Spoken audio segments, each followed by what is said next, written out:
Werewolf by Night has now been released on Disney+, and there's something that I have to say. We need more adventures of Jack and Ted ASAP. But let's talk about it. Jones Vibes.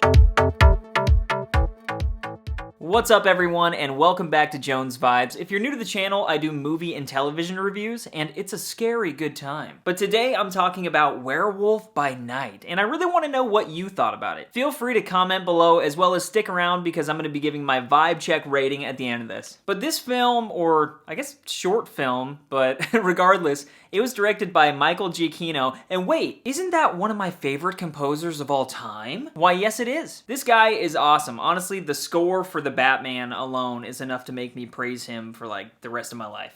And also, if you're wondering why the music for this film was so incredible, he did this too.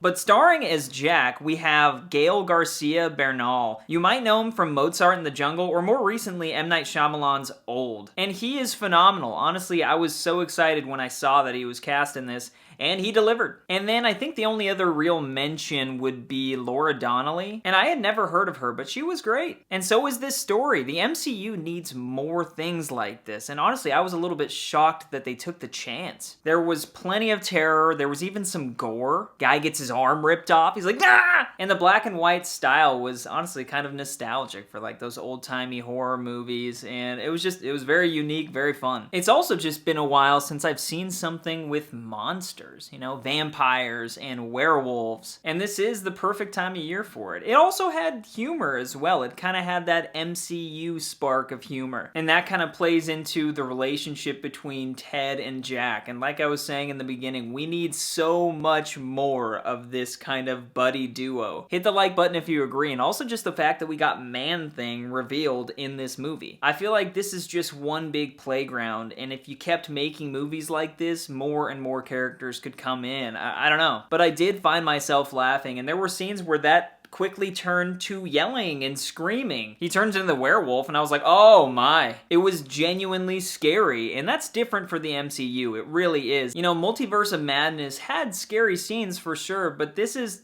just a completely different vibe of scary. This has its own very creative and spooky vibe. But where do they go from here? Do they keep telling these kind of short-ish stories and just make more of this? Or does the whole world kind of expand outside of it, and is it gonna connect to Blade, which I was really surprised that they didn't take this chance to bring in Blade a little bit more. We've only really heard him at the end of the Eternals, and I just thought this would be a great opportunity. Let me know if I missed any Easter eggs in there, because there could have been some things in there from like his lore that I just didn't notice, but yeah, I didn't see any Blade. And it seemed like the perfect time. I know there's been a lot of drama with that movie. The director dropped out, now they're getting a new director, and so fingers crossed for that. But if this all can connect, and if the Blade movie can feel anything like this did, I am excited because I loved this. And here is a hot take. This was my favorite addition to the MCU in 2022 so far. I told you, it's a hot take. It's a scary take, but it's true. There's been a lot of stuff added to the MCU this year, but nothing quite hit me like this did. And with that being said, did it pass my vibe check? Of course it did. I'm giving it 5 out of 5 stars. No doubt. But please let me know what you thought. Did you find this scary? Would you like to see more from this side of the universe in the MCU? Let me know and comment below. Also, if you enjoyed this video, give it a like as well as subscribe. I'm also on Twitter, Instagram, and I've been cranking out TikToks at Jones Vibes only. And if you're a fan of the short form content, I do have a playlist called Short Vibes here on YouTube that you can head over to, and there's plenty of shorts to check out. But anyway, yeah, that was Werewolf by Night. As always, I hope you all are safe, happy, and healthy, and I'll be seeing you next time.